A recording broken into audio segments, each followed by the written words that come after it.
আমার বক্তব্যের শুরুতেই আমি গভীর শ্রদ্ধা ভরে স্মরণ করি সর্বকালের সর্বশ্রেষ্ঠ বাঙালি জাতির পিতা বঙ্গবন্ধু শেখ মুজিবুর রহমানকে। 1957 সালে এই এফডিসি প্রতিষ্ঠা করেছিলেন। কারণ জাতির পিতা বঙ্গবন্ধু শেখ মুজিবুর রহমান জানতেন, এবং তখনকার বাস্তবতাও তাই ছিল, পাকিস্তান সৃষ্টির পর এই পূর্ব বাংলা তখন পাকিস্তানের উর্দু ছবি এবং ভারতের বাংলা ছবির বাজারে পরিণত হয়েছিল। সেই প্রেক্ষাপটে বঙ্গবন্ধু মুজিব আমাদের কৃষ্টি, সংস্কৃতি, ইতিহাস, ঐতিহ্যকে ধরে রাখার জন্য, লালন করার জন্য এই চলচ্চিত্র উন্নয়ন কর্পোরেশন প্রতিষ্ঠা করেছিলেন। এবং সেই চলচ্চিত্র উন্নয়ন কর্পোরেশন প্রতিষ্ঠার পর থেকে বাংলাদেশে বহু কালজয়ী চলচ্চিত্রের নির্মাণ হয়েছে, বহু কালজয়ী চলচ্চিত্র শিল্পীর আবির্ভাব ঘটেছে, বহু কালজয়ী চলচ্চিত্র পরিচালকের আবির্ভাব ঘটেছে। আমাদের চলচ্চিত্র আমাদের শিল্প, ঐতিহ্য, সংস্কৃতিকে লালন করার ক্ষেত্রে, আমাদের স্বাধিকার আন্দোলনে ভূমিকা রাখার ক্ষেত্রে অনন্য অবদান রেখেছে। স্বাধীনতার জন্য মানুষের মনন তৈরি করার ক্ষেত্রেও অনেক চলচ্চিত্র অসামান্য অবদান রেখেছে। স্বাধীনতা পরবর্তী সময়ে অনেক চলচ্চিত্র নির্মাণ হয়েছে যেগুলো বিধ্বস্ত দেশকে পুনর্গঠন করার ক্ষেত্রে ভূমিকা রেখেছে। আমি যতদূর জানি, বঙ্গবন্ধু শেখ মুজিবুর রহমান স্বাধীনতার পর পরিচালকদের অনুরোধ জানিয়েছিলেন দেশ গঠন করার জন্য যেন চলচ্চিত্র নির্মাণ হয়, এবং সে আহ্বানে সাড়া দিয়ে অনেক কালজয়ী চলচ্চিত্র, আবার তোরা মানুষ হো, ওরা 11 জন, এভাবে বহু চলচ্চিত্র নির্মিত হয়েছে। প্রকৃতপক্ষে বঙ্গবন্ধু মুজিব তিনি সবসময় এই বাংলার মানুষের মুক্তির কথা ভাবতেন, এবং তিনি পাকিস্তান সৃষ্টির পরেই অনুধাবন করতে সক্ষম হয়েছিলেন এই পাকিস্তানের মধ্যে বাঙালিদের মুক্তি নিহিত নাই। তাই 1948 সালে পাকিস্তানের প্রথম স্বাধীনতা দিবস, 14ই আগস্ট ছিল পাকিস্তানের স্বাধীনতা দিবস। 1948 সালে পাকিস্তানের প্রথম স্বাধীনতা দিবস 14ই আগস্টকে সামনে রেখে বঙ্গবন্ধু শেখ মুজিবুর রহমান 12ই আগস্ট একটি বিবৃতি দিয়েছিলেন, এবং সেই বিবৃতি ইত্তেহাদ পত্রিকায় ছাপানো হয়েছিল। সেই বিবৃতিতে বঙ্গবন্ধু বলেছিলেন যে, এবং সেটি লিফলেট আকারেও প্রচার করা হয়েছিল, সেই বিবৃতিতে বঙ্গবন্ধু বলেছিলেন যে পাকিস্তানে যে জনগণের মুক্তি নাই, এই পাকিস্তানে যে জনগণের মুক্তি হবে না, সেটি 1 বছরে প্রমাণ হয়ে গিয়েছে। কেন্দ্রীয় মন্ত্রিসভা, তার বিবৃতিতে বলা ছিল, কেন্দ্রীয় মন্ত্রিসভা জনগণের মুক্তির জন্য গত 1 বছরে কিছুই করতে পারেনি। এবং তিনি এও বলেছিলেন যে আজকে, অর্থাৎ 14ই আগস্ট 1948 সাল, তিনি পাকিস্তানের প্রথম স্বাধীনতা দিবসে তিনি বলেছিলেন যে আজকে আনন্দ উল্লাসের দিন নয়, বরং উৎপীড়নের নিকট থেকে মুক্তি পাওয়ার শপথ নেওয়ার দিন হিসেবে পালন করা প্রয়োজন। এটি 1948 সালে বঙ্গবন্ধু শেখ মুজিবুর রহমান বলেছিলেন। অর্থাৎ তিনি তখনই বুঝতে পেরেছিলেন এই পাকিস্তানের মধ্যে বাঙালিদের মুক্তি নাই। আমরা এক পরাধীনতার নাগপাশ থেকে মুক্তি পেয়ে অন্য পরাধীনতার শৃঙ্খলে আমরা আবদ্ধ হয়েছি। সেটি অনুভবন করেছিলেন বিদায় 48 সালে এই বিবৃতি এবং এই বক্তব্য তিনি দিয়েছিলেন। এবং 1951 সালে তিনি যখন কারাগারে অন্তরীণ, সেই কারাগার থেকে তিনি চিঠি লিখেছিলেন কমরেড মনি সিংয়ের কাছে। কমরেড মনি সিং ছিলেন কমিউনিস্ট পার্টির প্রধান। যারা জ্যেষ্ঠ তাদের মনে আছে, যারা বয়োকনিষ্ঠ তারা জানার কথা নয়। কমরেড মনি সিংয়ের কাছে চিঠি লিখেছিলেন যে আমি পূর্ব বাংলার স্বাধীনতার পরিকল্পনা করছি, আপনারা আমার সাথে থাকবেন কিনা জানান।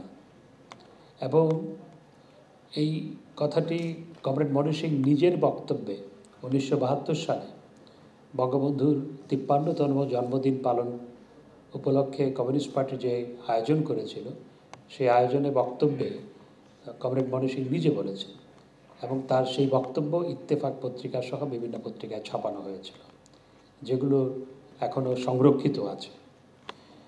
চট্টগ্রামের একজন লেখক কালাম চৌধুরী, লেখক কলামিস্ট, তিনি একটি বই লিখেছেন চট্টগ্রামে বঙ্গবন্ধু, এবং সেই বইয়ে বঙ্গবন্ধুকে যারা দেখেছেন বিভিন্ন সময়, বঙ্গবন্ধুর সাথে যাদের ইন্টারাকশন হয়েছে, কথাবার্তা হয়েছে, তাদের এবং যারা ঘনিষ্ঠ ছিল তাদের নানা জনের সাক্ষাৎকার সেই বইতে ছাপানো হয়েছে। সেই বইটি এখনও বাজারে পাওয়া যায়। এবং সেই বইয়ে চট্টগ্রামের একজন বিশিষ্ট আইনজীবী ছিলেন অ্যাডভোকেট এমদাদুল ইসলাম, তিনি মৃত্যুবরণ করেছেন। আমি নিজে তাকে চিনতাম, জানতাম। এমদাদুল ইসলাম 1956 সালে, তখন ছাত্রনেতা, বঙ্গবন্ধু চট্টগ্রামে গেছেন সাংগঠনিক কাজে। চট্টগ্রাম আওয়ামী লীগের তৎকালীন নেতা এম এ আজিজের বাসায় বঙ্গবন্ধু অবস্থান করছেন। সেখানে অনেক ছাত্রনেতার সাথে এমদাদুল ইসলামে গিয়েছিলেন। এমদাদুল ইসলাম বঙ্গবন্ধুকে জিজ্ঞেস করলেন, মুজিব ভাই, আপনার কি পূর্ব বাংলার প্রধানমন্ত্রী হওয়ার ইচ্ছা নাই? তখন বঙ্গবন্ধু দরাজ কণ্ঠে বলেছিলেন, যেভাবে এমদাদুল ইসলাম তার বর্ণনায় বলেছেন, দরাজ কণ্ঠে বলেছিলেন, আমি সেই দিন প্রধানমন্ত্রী হব যেদিন পূর্ব বাংলা স্বাধীন হবে। অর্থাৎ বঙ্গবন্ধু বহু আগে থেকে বাংলাদেশের স্বাধীনতার পরিকল্পনা করেছিলেন, কিন্তু বঙ্গবন্ধু সেটি প্রকাশ করেননি। বঙ্গবন্ধু জানতেন কখন কোন কথাটি প্রকাশ করতে হয়, এবং সেই কারণে তিনি প্রস্তুতি গ্রহণ করছিলেন। নেতাদেরকে, বিভিন্ন দলের নেতাদের কাছে চিঠি লিখেছেন এবং এটির সাথে সম্পৃক্ত করার প্রচেষ্টা চালিয়েছেন। তারপর তিনি যখন মনে করেছেন এখন একটি দফা দেওয়া প্রয়োজন, জনগণের সামনে কিছু কর্মসূচি উপস্থাপন করা প্রয়োজন, তখন 66 সালে তিনি 6 দফা দিলেন। 6 দফার মধ্যে একটি দফা ছিল যে পূর্ব বাংলার জন্য আলাদা মিলিশিয়া বাহিনী হবে এবং পাকিস্তানের 2টি সেন্ট্রাল ব্যাংক হবে, একটি পশ্চিম পাকিস্তানের সেন্ট্রাল ব্যাংক আর একটি পূর্ব পাকিস্তানের সেন্ট্রাল ব্যাংক, এবং 2 দেশের জন্য 2টি মুদ্রা হবে, 2টি মুদ্রা চালু করার কথা বলেছিলেন। এবং শুধুমাত্র পররাষ্ট্র এবং 3টি মন্ত্রণালয় ব্যতিরেকে আর সমস্ত মন্ত্রণালয় প্রদেশের হাতে, অর্থাৎ পূর্ব বাংলার হাতে ন্যস্ত করতে হবে। তার এবং সেই কর্মসূচি নিয়ে তিনি জনগণের কাছে যাওয়া শুরু করলেন। জনগণ ব্যাপকভাবে সাড়া দিল 6 দফার প্রতি, এবং 6 দফার ভিত্তিতেই 70-এর নির্বাচন অনুষ্ঠিত হয়েছিল। সেই নির্বাচনে 6 দফার প্রতি জনগণ অকুণ্ঠ সমর্থন দিয়ে, পাকিস্তানিদের অবাক করে দিয়ে, সমস্ত রাজনৈতিক বিশ্লেষক, ভবিষ্যৎবেত্তাদের ধারণাকে ভুল প্রমাণিত করে দিয়ে বঙ্গবন্ধু পাকিস্তানের কেন্দ্রে সংখ্যাগরিষ্ঠতা অর্জন করলেন, জাতীয় পরিষদের সংখ্যাগরিষ্ঠতা অর্জন করলেন। জাতীয় পরিষদের 2টি আসন বাদে সবকটি আসনে পূর্ব বাংলায় জয়লাভ করলেন, এবং প্রাদেশিক পরিষদও নিরঙ্কুশ সংখ্যাগরিষ্ঠতা নয়, 4/3 বেশি সংখ্যাগরিষ্ঠতা অর্জন করলেন, যেটি পাকিস্তানের তৎকালীন শাসক গোষ্ঠীকে অবাক করে দিয়েছিল। ইয়াহিয়া খানের কাছে রিপোর্ট ছিল যে আওয়ামী লীগ কোনোভাবেই জাতীয় পরিষদে সংখ্যাগরিষ্ঠতা পাওয়ার কথা নয়, এবং এমনকি প্রাদেশিক পরিষদে সংখ্যাগরিষ্ঠতা পাওয়ার ব্যাপারে তাদের সংশয় ছিল। কিন্তু তাদের সেই ধারণাকে ভুল প্রমাণিত করে বঙ্গবন্ধু পাকিস্তানের মেজরিটি পার্টির নেতা নির্বাচিত হলেন।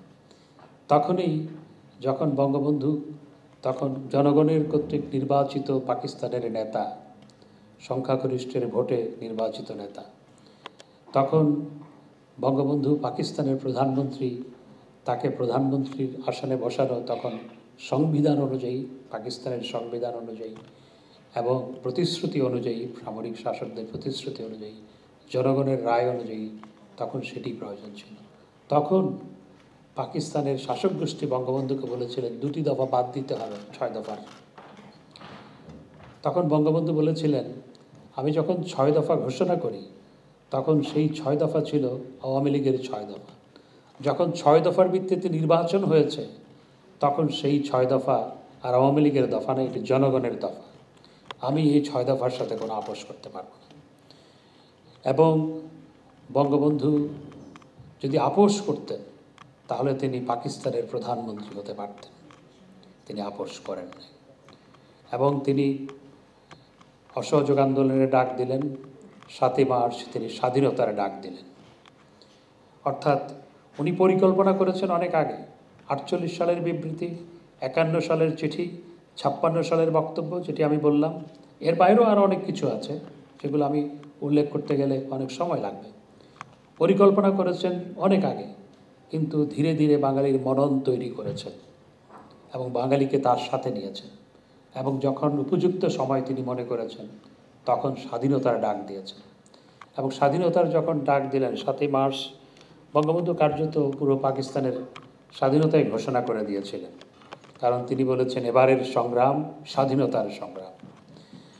এবং তখন পূর্ব পাকিস্তান থেকে পাকিস্তানের গোয়েন্দা সংস্থা আইএসআইয়ের যে রিপোর্ট পশ্চিম পাকিস্তানের কেন্দ্রে পাঠানো হয়েছিল, সেখানে লেখা হয়েছিল চতুর শেখ মুজিব কার্যত পূর্ব পাকিস্তানের স্বাধীনতা ঘোষণা করে দিয়েছে, কিন্তু আমাদের চেয়ে চেয়ে তাকিয়ে থাকা ছাড়া কোনো কিছুই করার ছিল না।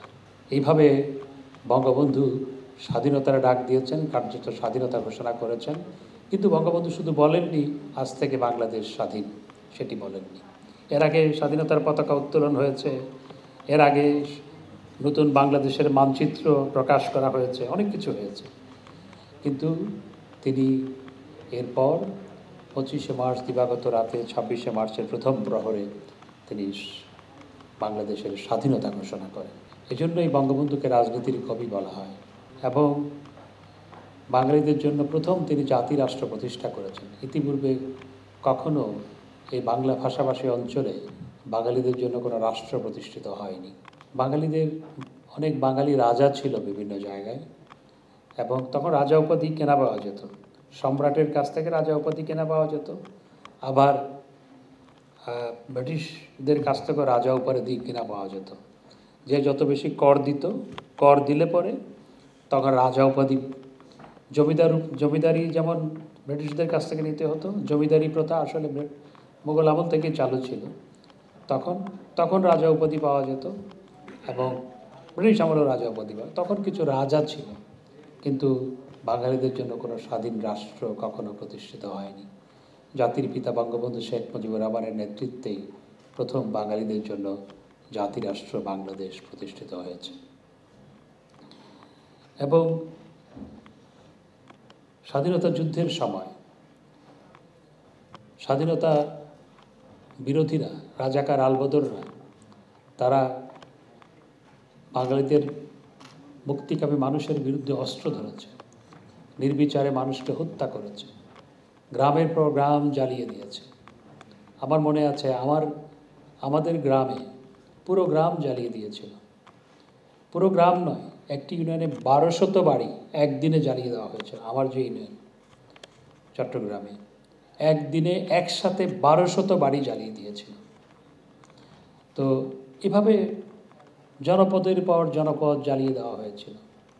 1 কোটি মানুষ ভারতে আশ্রয় নিয়েছিল, 2 কোটি মানুষ দেশের অভ্যন্তরে বাস্তুচ্যুত হয়েছিল। বঙ্গবন্ধু দেশ স্বাধীনের পর এই 3 কোটি মানুষকে পুনর্বাসিত করেছিলেন 3.5 বছরের মধ্যেই। 3.5 বছর না, প্রথম 1 বছরের মধ্যেই 3 কোটি মানুষকে পুনর্বাসিত করা হয়েছিল। এটি চাট্টিখানি কথা নয়। এবং সমস্ত যোগাযোগ ব্যবস্থা বিধ্বস্ত, সেই যোগাযোগ ব্যবস্থা পুনঃস্থাপন করা হয়েছিল। এবং বিধ্বস্ত দেশকে পুনর্গঠন করে যখন বঙ্গবন্ধু সমৃদ্ধির দিকে বাংলাদেশকে এগিয়ে নিয়ে যাচ্ছিলেন, তখনই বঙ্গবন্ধুকে হত্যা করা হয় দেশি বিদেশি ষড়যন্ত্রের মাধ্যমে। এদেশে যারা পাকিস্তানিদের দোসর ছিল প্রকাশ্যে, এবং যারা বর্ণচোরা দোসর ছিল তারা, আর বিদেশি যেই আন্তর্জাতিক শক্তি বাংলাদেশের স্বাধীনতা চায়নি, সেই শক্তি মিলে সম্মিলিতভাবে বঙ্গবন্ধুকে হত্যা করেছিল। মার্কিন যুক্তরাষ্ট্র বাংলাদেশের স্বাধীনতা চায়নি। যারা জ্যেষ্ঠ আছেন তাদের মনে আছে, যুদ্ধের সময় 7ম নৌবহর পাঠিয়েছিল। আমি তখন ছোট, 8.5 বছর বয়স আমার। এবং আমার মনে আছে যখন আমার একজন চাচা মুজিব বাহিনীর সদস্য ছিল, আমরা তো অন্য গ্রামে পালিয়ে গিয়েছিলাম, নিজের গ্রাম তো জ্বালিয়ে দিয়েছে। ঘরের এক কোণে বসে ওই যেই বাড়িতে পালিয়েছিলাম বসে যখন বড়রা বলছিল সপ্তম ভোর আসছে, তখন আমার সেই বালক মনের অনুভূতি ছিল, এবার বুঝি কেউ বাঁচব না, সবাইকে মেরে ফেলবে। আমার সেই অনুভূতি ছিল। তারা পাকিস্তানের পক্ষে সপ্তম নৌবহর পাঠিয়েছিল।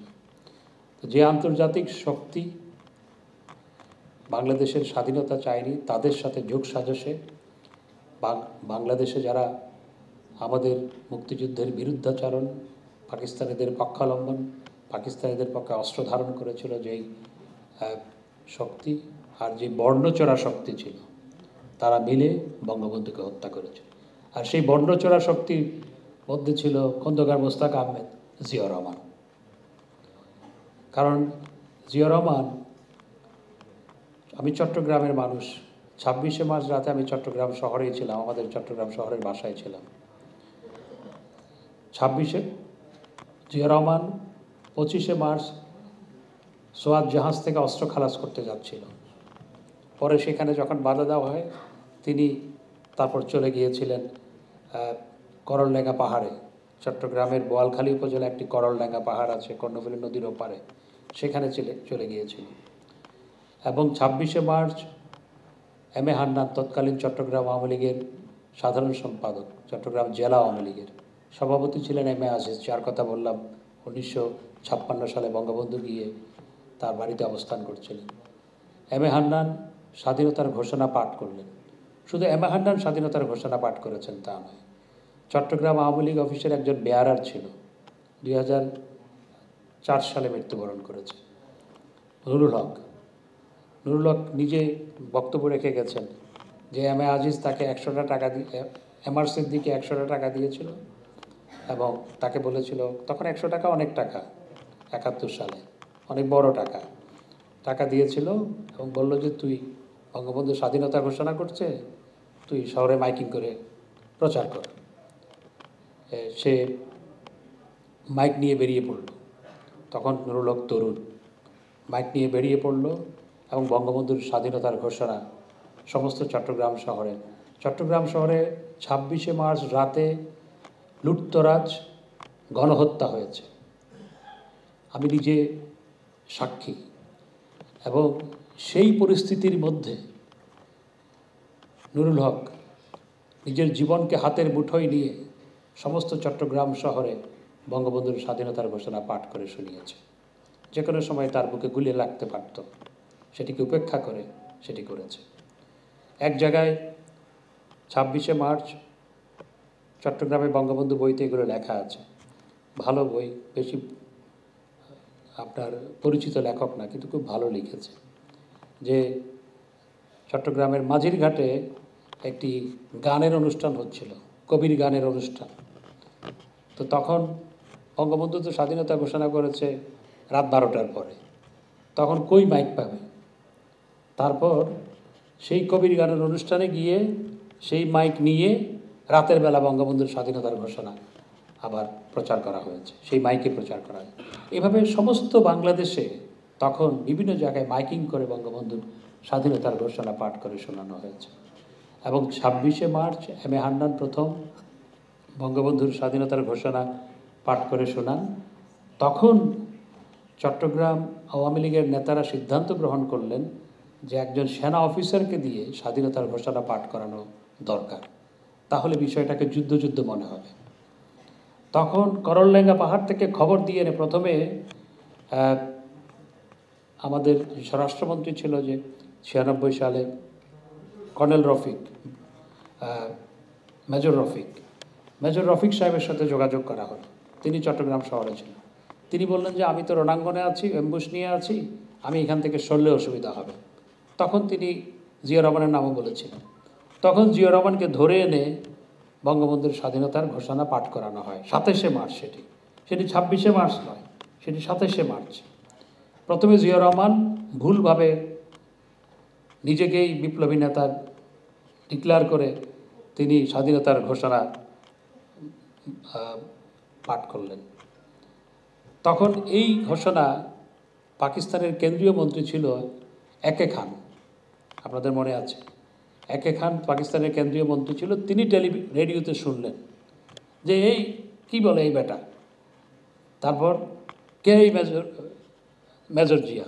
তখন তিনি আওয়ামী লীগের নেতাদের সাথে যোগাযোগ করলেন, এ তো ভুল বলেছে, এবং তখন আবার সেটি কারেকশন করে আবার সেটি তাকে পড়তে দেওয়া হয়। আওয়ামী লীগের নেতারা কারেকশন করে, এবং এক জায়গায় বলা হয়েছে যে সেই ইংরেজি ড্রাফটটা একেখানি ড্রাফট করে দিয়েছিল, সেটার সত্য মিথ্যা আমি জানি না, বিভিন্ন দলিল দস্তাবেজে সেটি বলা হয়েছে। তবে হয়তো ফার্স্ট ড্রাফট হয়েছিল, কয়েকটি ড্রাফট হয়েছিল। এবং তখন Zia Rahman, on behalf of our great national leader Bangabandhu Sheikh Mujibur Rahman, I Major Jia do hereby declare independence of Bangladesh, সেই ঘোষণা, যেটি রেকর্ড আছে। এই রেকর্ড কিন্তু আমি যখন ছাত্রনেতা ছিলাম তখন কলেজে, বিশ্ববিদ্যালয়ে আমি নিজে এই রেকর্ড মাইকে শুনিয়েছি, কালেকশন করে এই মাইকে শুনি। পরে 91 সালে যখন বিএনপি ক্ষমতায় আসে সেই রেকর্ড বাজার থেকে সব তুলে নেওয়া হয়, সেই রেকর্ড তারপরে সংরক্ষিত আছে। তো সেই খলনায়ককে নায়ক বানানোর চেষ্টা করা হয়। এখানে তো মিডিয়ার লোকজন আছে, খবর যে পড়েন তিনি কি সেই খবরের মালিক? যিনি খবর পাঠ করেন খবরের মালিক না, খবরের মালিক ভিন্ন। তো যিনি পাঠ করেন তিনি সেই ঘোষণার মালিক না, এবং ঘোষণার মালিক বঙ্গবন্ধু শেখ মুজিবুর রহমান। এই জিয়া রহমান মুক্তিযুদ্ধের সময় তার কি ভূমিকা ছিল সেটি কর্নেল ব্যাগের চিঠিতে উল্লেখ আছে। কর্নেল ব্যাগ জিয়া রহমানের কাছে চিঠি লিখেছে মুক্তিযুদ্ধের সময়।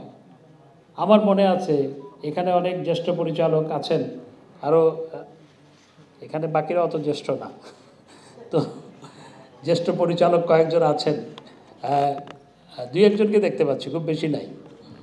তো আপনারা জানেন মুক্তিযুদ্ধের সময়, তবে এখানে যারা বসে আছেন তাদের মুক্তিযুদ্ধের স্মৃতি আছে অনেকের, আমাদের সচিব সাহেবের আছে। মুক্তিযুদ্ধের সময় কোনো মুক্তিযোদ্ধাকে যদি কারো বাড়িতে একবেলা ভাত খাইয়েছে এটি যদি রাজাকাররা জানতে পারত তাহলে সেই বাড়ি জ্বালিয়ে দিয়েছে, সেই বাড়ির লোকজনকে ধরে নিয়ে গিয়ে মেরে ফেলেছে, এমন ঘটনা ঘটেছে। জিয়া রহমান রণাঙ্গনে যুদ্ধ করে সেক্টর কমান্ডার, আর জিয়া রহমানের স্ত্রী আর পুত্রদেরকে পাকিস্তানি আর্মি একেবারে আদর যত্ন করে এখানে রাখছে। এটি কি সম্ভব? এটি কখনো সম্ভব না। এতেই প্রমাণিত হয় কর্নেল বেগের চিঠি আর জিয়া রহমান রণাঙ্গনে স্ত্রীপুত্ররা পাকিস্তানিদের ক্যান্টনমেন্টে খুব আরামায়েশে আছেন, এতেই প্রমাণিত হয় জিয়া রহমানের ভূমিকাটা কী ছিল।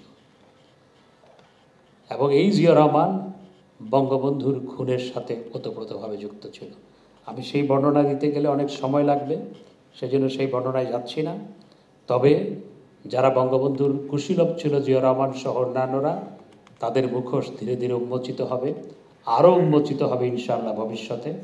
এবং আজকে যারা বিএনপি করছেন তারা একসময় এই জিয়া রহমানের দল করার জন্য লজ্জা পাবেন। যখন ইতিহাস পরিপূর্ণভাবে উন্মোচিত হবে, জিয়া রহমান কীভাবে মুক্তিযুদ্ধে পাকিস্তানের পক্ষ হয়ে তিনি বর্ণচড়া ভূমিকা পালন করেছিলেন, কিভাবে বঙ্গবন্ধুর হত্যাকাণ্ডের সাথে ওতপ্রোতভাবে যুক্ত ছিলেন, বঙ্গবন্ধুর হত্যাকারীদের উৎসাহ দিয়েছিলেন এবং পরে পুনর্বাসিত করেছিলেন, সেই সত্যগুলো যখন ক্রমাগতভাবে প্রকাশ পাচ্ছে, আরও যখন প্রকাশিত হবে, তখন যারা জিয়া রহমানের দল করেন একদিন তারা লজ্জা পাবেন। তা আমি আজকে বেশি কথা বলবো না, যে অনেক বক্তব্য হয়েছে, সবাই সবিস্তারে বলেছেন। আমি চলচ্চিত্র শিল্প আজকে নানামুখী সংকটের মধ্য দিয়ে যাচ্ছে, এটি সঠিক, এটি বাস্তবতা। কিন্তু এই সংকট থেকে উত্তরণ করার জন্য আমরা ইতিমধ্যে অনেক পদক্ষেপ গ্রহণ করেছি। যেমন চলচ্চিত্র শিল্পী কল্যাণ ট্রাস্ট, আজকে তো শিল্পীরা এখানে আছে, বহুদিনের দাবি, সেটি মাননীয় প্রধানমন্ত্রী পূরণ করেছে। চলচ্চিত্র শিল্পী কল্যাণ ট্রাস্ট প্রতিষ্ঠিত হয়েছে। সিনেমা হল পুনর্নির্মাণ, পুনরায় চালু, নতুন করে নির্মাণ করার জন্য 1000 কোটি টাকার একটি বিশেষ তহবিল গঠিত হয়েছে।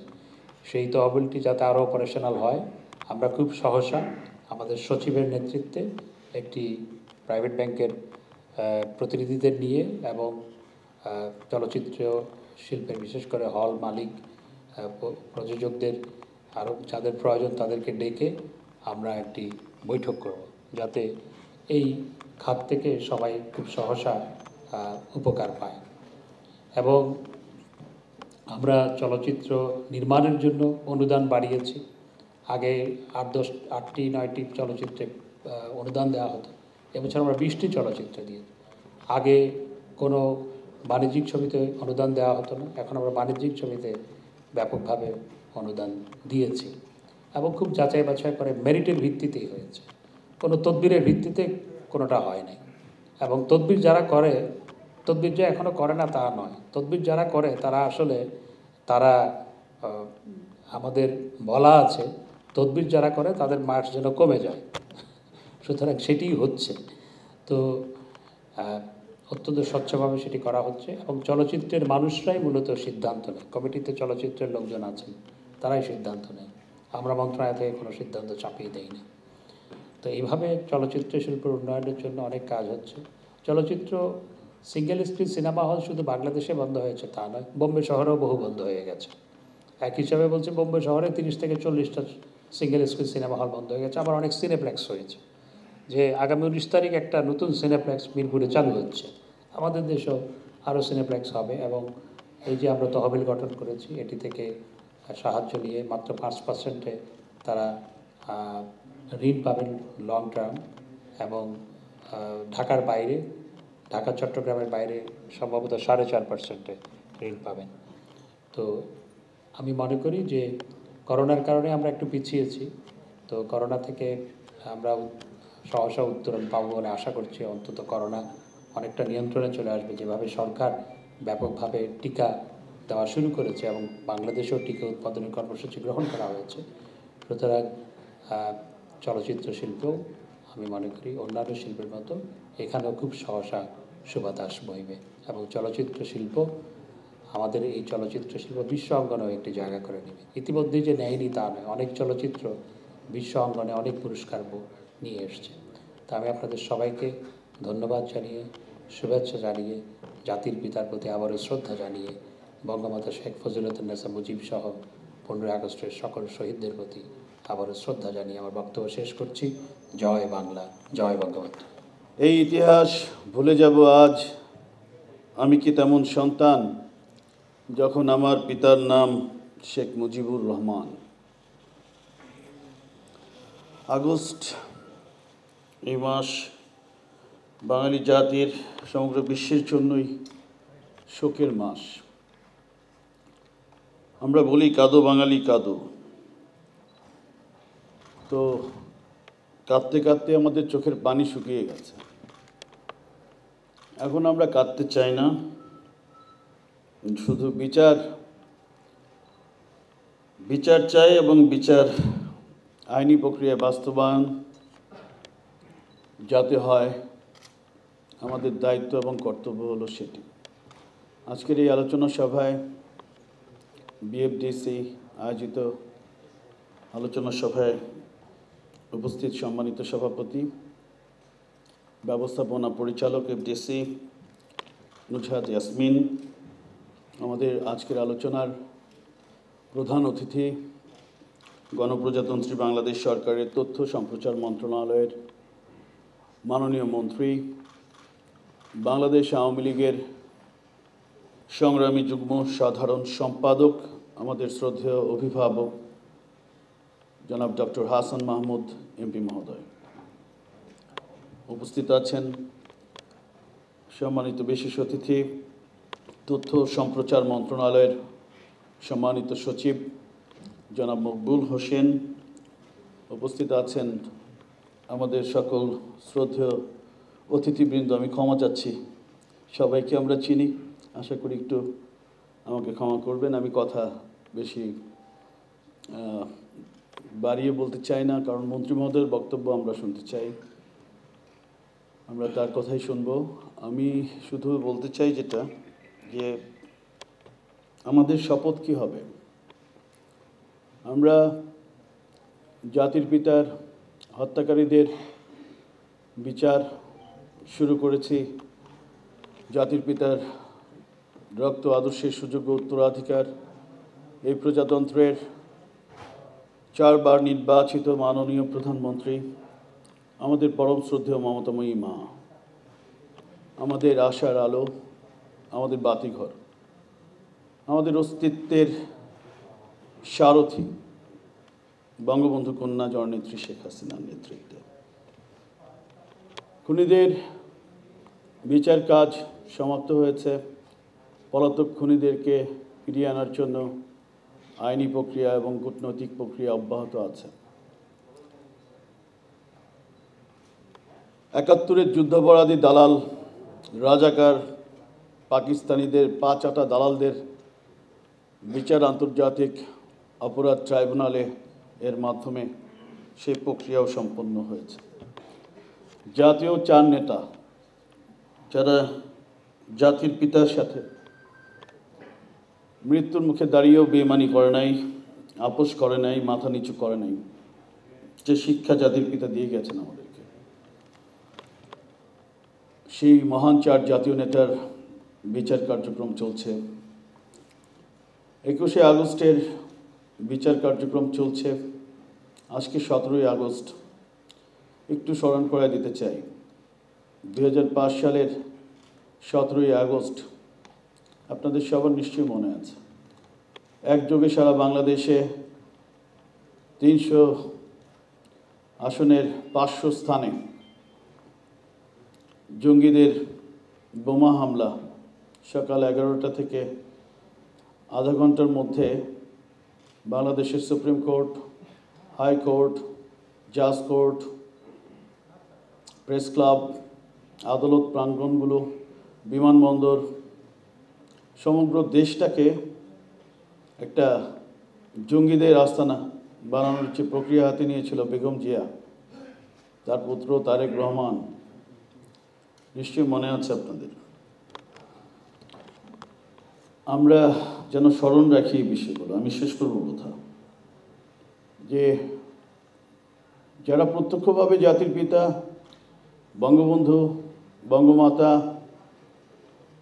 শেখ কামাল, শেখ জামাল, শেখ রাসেল, সুলতানা কামাল, রোজি জামাল, শেখ আবু নাসের, আব্দুর রব শেরনিয়াবাদ, শেখ ফজলুল হক মনি, আর্যমণি অন্তঃসত্ত্বা, কাউকে রেহাই দেয় নাই। আমার পূর্ববর্তী বক্তারা সবাই বলেছেন, আমি রিপিট করব না। মূল খুনিকে তাকে চিহ্নিত করার সময় হয়েছে আজ।